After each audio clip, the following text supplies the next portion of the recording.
നല്ല സാധനങ്ങളൊക്കെ വന്നിട്ടുണ്ട്. ആ നല്ല അടിപൊളി മാങ്ങയൊക്കെ വന്നിട്ടുണ്ട് കേട്ടോ. എന്തൊക്കെയാ ഇങ്ങനെ വർത്താനം? സുഖല്ലേ? ദിവസം രാവിലെ വരുന്നുണ്ടല്ലേ? ഇപ്പൊ രാവിലെ ഇവിടേക്ക് പോകില്ലേ? പട്ടണത്തേക്ക് പോക്കില്ലേ? ഈ മഴയത്ത് പോക്കുണ്ടോ? മാസമൊക്കെ ഭയങ്കര കഷ്ടമായിരുന്നു. നമ്മുടെ കാരണന്മാരൊക്കെ പട്ടിണി കിടന്നിട്ട് കൂലിപ്പണിക്ക് പോയിട്ട് കഷ്ടപ്പെട്ടിട്ടേ ജീവിച്ചിരുന്നത്. ഇപ്പൊക്കെ ഒരു ബുദ്ധിമുട്ടും ഇല്ലാത്ത കാലഘട്ടമായിരുന്നു.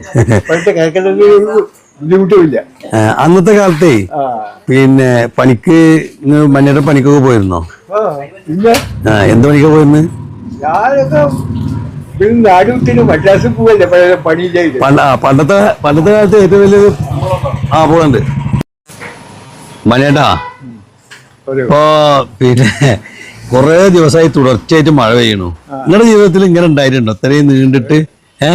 കർക്കിടകത്തിലൊക്കെ അങ്ങനെ മഴ പെയ്തിരുന്ന ഒരു കാലത്ത്. പക്ഷെ ഇങ്ങനെ ഇപ്പൊ ഇങ്ങനെ ഈ ഇത്രയും പിന്നെ നീണ്ടിട്ടില്ലേ? എത്ര ദിവസമായി? 2 മാസത്തോളായില്ലേ മഴ? 2 മാസത്തോളം തുടർന്ന് പെയ്യുന്നു. പഴയ കാലത്തൊന്നും അങ്ങനെ ഉണ്ടായിട്ടില്ല. അന്ന് കർക്കിടകത്തിലാണ് പെയ്യാച്ചാണ് കോരി പെയ്യൂല്ലേ? കർക്കിടകത്തിൽ മാത്രമേ ഉണ്ടായിരുന്നുള്ളൂ. പഴയ ഓർമ്മകളൊക്കെ ഒന്ന് പറഞ്ഞാണ് പുതിയ തലമുറക്ക് വേണ്ടിട്ട്. പഴയ ഓർമ്മ തന്നെ പഴയ കാലത്തൊക്കെ ഭയങ്കര കഷ്ടത്തിലായിരുന്നു. ഒരുപാട് മാറ്റങ്ങൾ നമ്മൾക്ക് വന്നു അല്ലേ? കറണ്ട്, അതേപോലെ മറ്റേ ഫോണിന്റെ കാര്യത്തില്. ഫോണ് എന്നപ്പോ വന്നപ്പോൾ ആദ്യമായിട്ട് ഫോൺ വന്ന ഓർമ്മ ഉണ്ടോ? ഇവിടെ കിഴാര് റേഡിയോ ഒക്കെ വന്നത് ഒരു 50 റേഡിയോ വന്നൊക്കെ ഭയങ്കര കണ്ടുപിടുത്തം അന്നില്ലേ? പിന്നെ റേഡിയോക്ക് ലൈസൻസ് ആയിരുന്നു. ഇപ്പൊ അതൊന്നുമില്ല, ലൈസൻസ് ഇല്ല.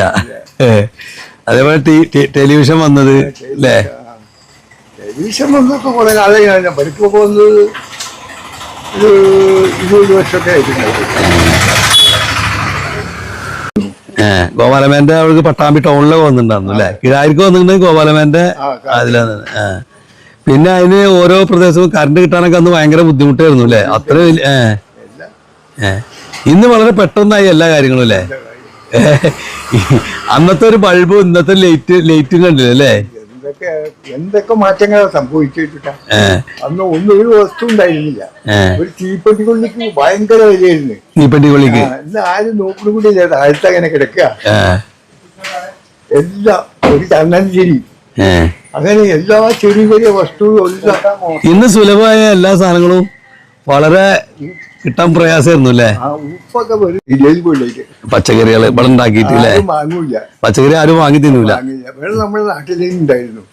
നമ്മുടെ നാട്ടിൽ തന്നെ ഇഷ്ടംപോലെ ഉണ്ടാവും. പക്ഷെ വിൽക്കാൻ വിറ്റാ പോയിരുന്നില്ല അല്ലേ? ആളുകൾ ഇന്നത്തെ